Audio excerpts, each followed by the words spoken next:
It's OPB Politics Now for Friday, December 8th. For years now, the state of Oregon has found it difficult to house the foster children in its care. State workers put those kids in hotel rooms when no foster parents could be found. More recently, they sent Oregon's most vulnerable children to out-of-state facilities with some concerning track records. And last year, state officials began trying something that we're going to talk about today. They tapped a relatively untested, unlicensed Oregon nonprofit that cares for children in short-term rental housing like Airbnbs and made a lot of money doing so. That arrangement ended pretty abruptly, not long after OPB began asking questions. Welcome to the podcast. I'm OPB Politics reporter Dirk VanderHart. I'm OPB Politics reporter Lauren Dake.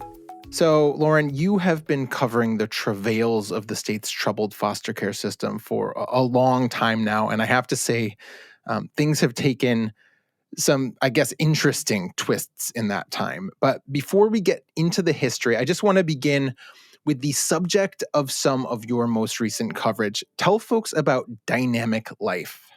Dynamic Life Pacific Northwest, or Dynamic Life Incorporated, is a nonprofit founded by a former evangelical pastor from Kaiser, Oregon, by the name of Nathan Weber.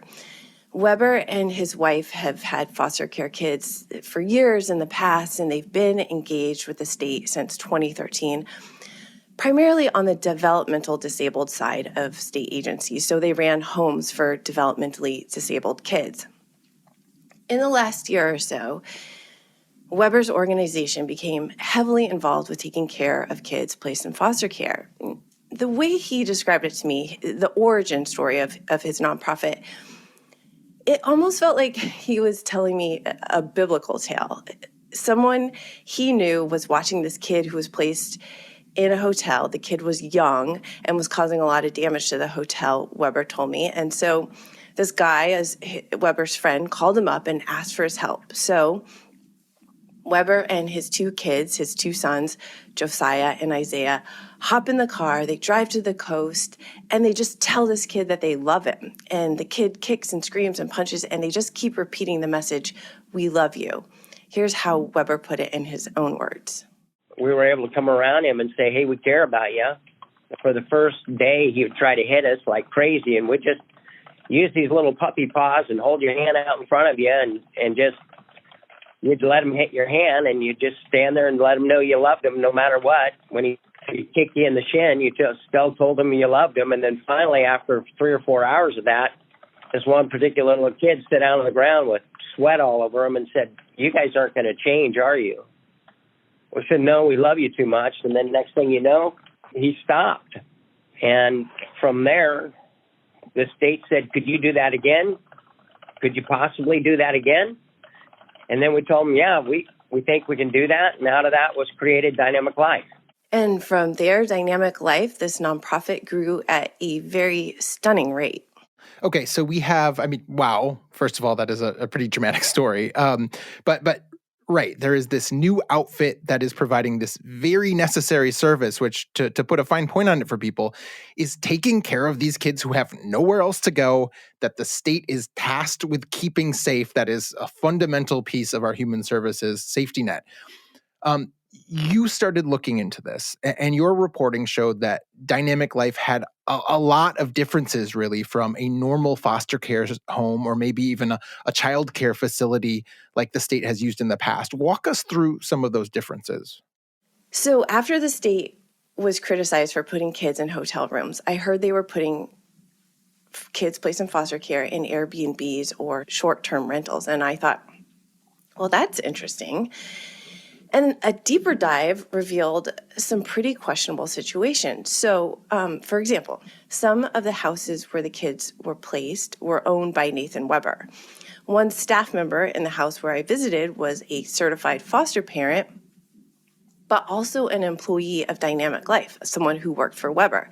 So on paper, some of these places look like normal foster care homes, but in reality, they were very much being run by Dynamic Life. And there is a difference. A lot of kids who are in foster care actually want to be with a family, a real family that's going to support them, to teach them life skills, and just be there for them.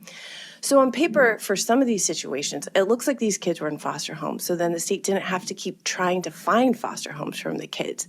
But to some, it really seemed more like Dynamic Life was operating group homes. But there were some real differences there, too.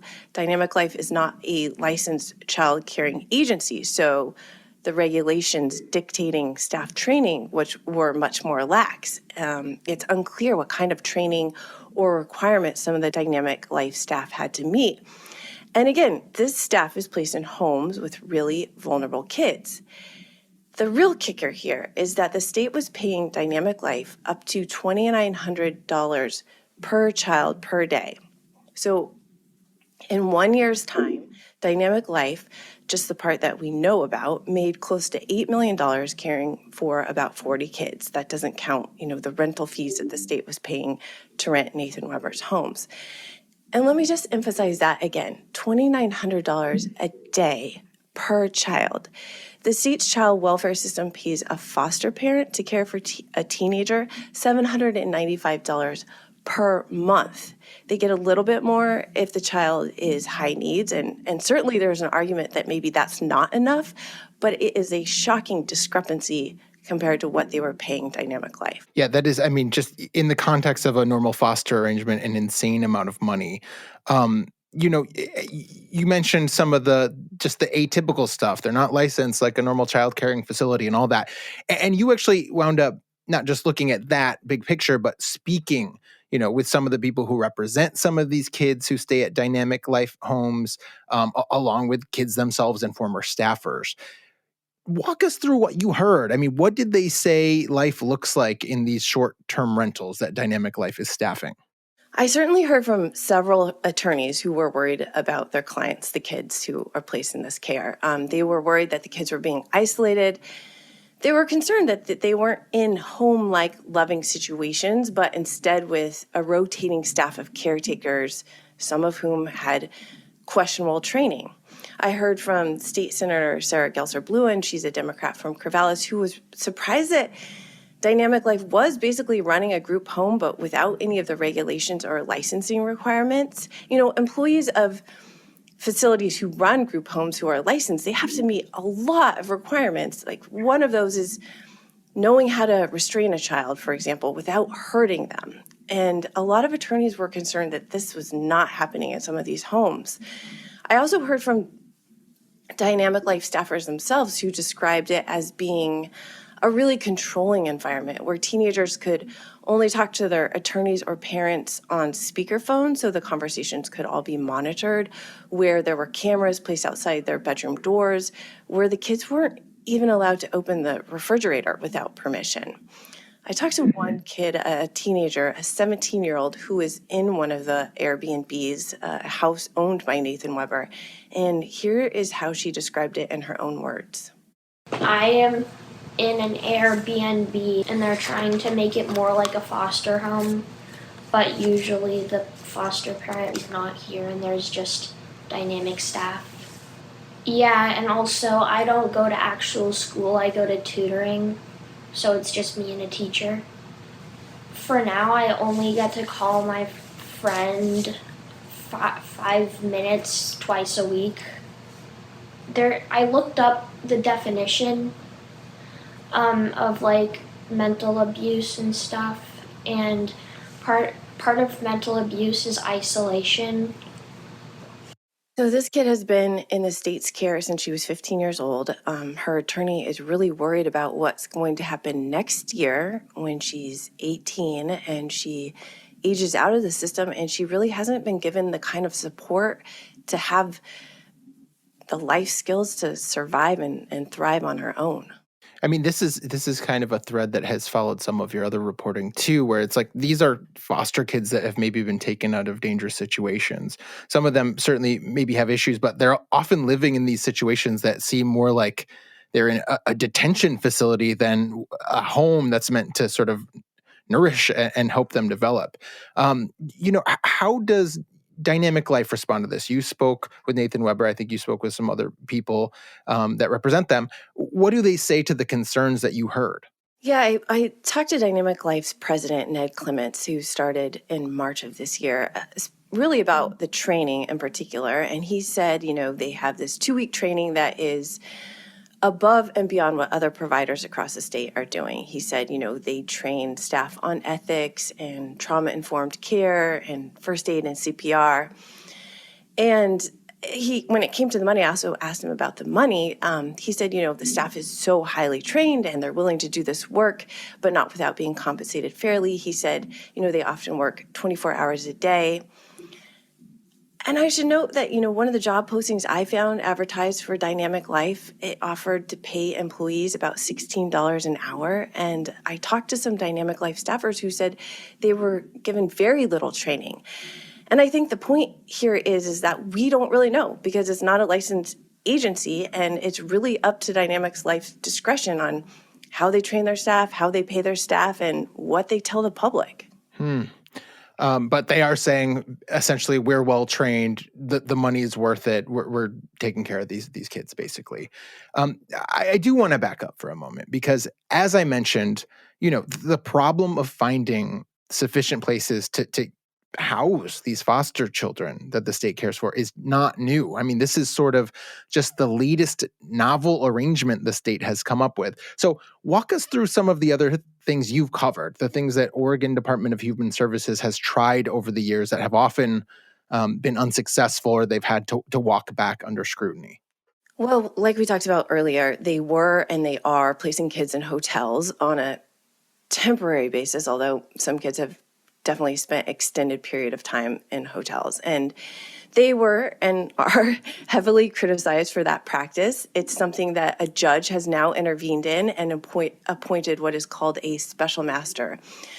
This person is supposed to investigate the state's child welfare agency and make suggestions on how to improve. And those suggestions could ultimately be binding in court. And that's a big deal and is currently underway. The state also spent a few years, very recently, sending kids to out-of-state facilities, really facilities all across the country, Utah, Idaho, Montana. And most of the facilities were owned by this private equity-backed company that really became known nationwide for widespread abuse, just a litany of problems. So this Dynamic Life scenario, it really does feel like another iteration of a desperate child welfare system. And like those other iterations, right? I mean, like I said, the things the state attempts don't seem to meet scrutiny often. And that brings me to the news that broke this week, which is that, you had started asking questions, talking to a lot of people. Not long after that, Oregon had a change of heart when it came to Dynamic Life. Yeah, the state said that they were canceling their contract with Dynamic Life when it comes to kids placed in foster care. And honestly, they did not give much of an explanation as to why. I think they have to be careful when they explain why. So all they said was that the contract allowed them to cancel at the state's convenience. So that's the reason they gave. They were canceling it because it was convenient for the state. Okay, we can't say why, but I think the sequence of events is quite interesting. But here's my main question, or I think something we need to really think about, right? Is, based on some of the concerns you raised and the things you found out, maybe this is a win for the people who advocate for foster kids. Maybe it's a win for some of the kids that were in not great situations to the extent they were at these facilities. But at the end of the day, we are now left without an option, right? We still have this central problem, which is that there are not enough places for children that are wards of the state and often in very vulnerable situations. And that is not helped here. So we are just sort of still in a hole, it seems. Is that more or less right? You're right. I think you're right. I mean, this story, it's not really about this one nonprofit, Dynamic Life. It's really illustrative of a systemic-wide problem with child welfare. You said it earlier, these are some of the state's most vulnerable kids. They have no place else to go. It is the state's job to take care of them. It is the state's job to find appropriate care for them. And what I always think about is that, while child welfare and the state are trying to figure this out, these kids are bouncing around from one placement to the next, to hospitals, to lockdown facilities, to Airbnbs, to hotels, from one family to the next family. And, this is their one childhood. They don't really have a lot of time for child welfare to keep experimenting and to keep failing. And yet here we are. On that very upbeat note, I guess, we are going to end today's episode. Lauren, thanks for your fantastic reporting on this really tough and important subject. Thank you, Dirk. This episode of OPB Politics Now was produced by Anna Griffin with audio engineering from Nalene Silva. Our music comes from Audio Network. We'll be back next week with more political news from across the Pacific Northwest. Until then, you can find all of OPB's reporting, including Lauren's coverage of foster care, at opb.org. While you're there, you can become an OPB member. You can also rate and review us in your podcast app of choice. Thanks for your support, and thanks for listening.